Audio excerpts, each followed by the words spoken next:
Nous sommes toujours en pleine fête du football. C'est la Coupe du Monde du football.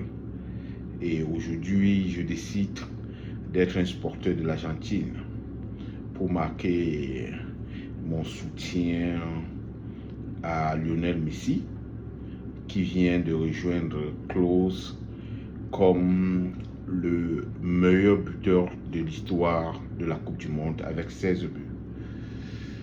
Et je préfère aujourd'hui ne pas commencer par quelque chose de triste, mais je vais utiliser un ton grave si je pouvais changer de ton pour passer le message de ce jour.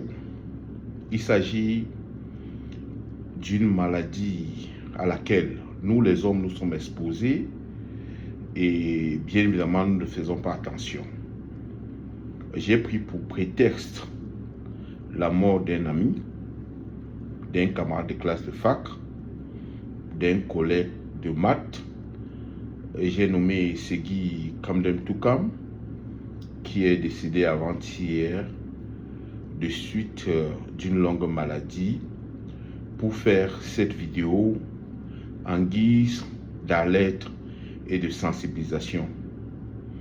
La différence qu'il y a entre les femmes et nous, c'est qu'elles ont réussi à faire du cancer du sein une maladie dangereuse et elles sensibilisent la communauté féminine pour le dépistage et bien évidemment la prise en charge.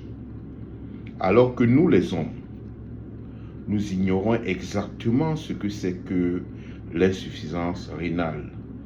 Il faut dire que cette maladie touche un homme sur 10 et que dans tous les cas, 9 hommes sur 10 ne se rendent pas compte avant que le cas ne soit déclaré comme grave. Et compte tenu de la prise en charge dans notre pays, une fois que tu es déclaré patient de cette maladie, c'est comme une condamnation à mort. Je vais vous faire une confidence.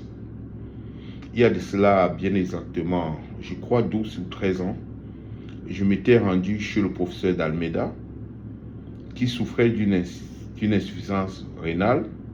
J'ai été avec le docteur Rupert Ndouma Becker, qui était à l'époque son élève en thèse, et il nous disait qu'il sait qu'il va mourir et qu'il est en train d'écrire un livre sur la mort.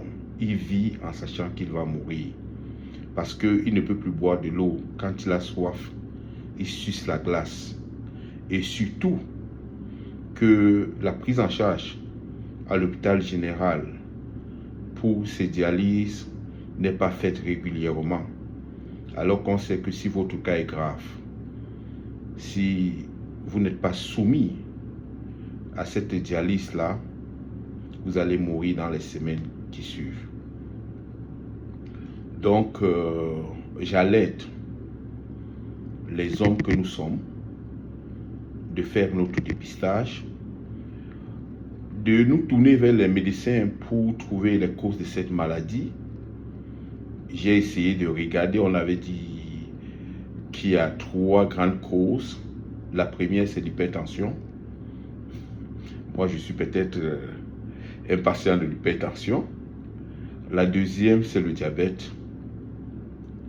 Et la troisième cause, ce serait le sel qui s'élimine vite. Et surtout, lorsqu'on est soumis aux surmédicaments sans l'avis de médecin. Et on nous conseille, nous les hommes, de boire au moins 1,5 litre d'eau. Je crois que chaque fois que la mort appelle l'un de nous, une fois qu'on a cessé de pleurer, on doit se poser la question de savoir qu'est-ce que nous devons faire pour éloigner aussi loin le mur de cette prison.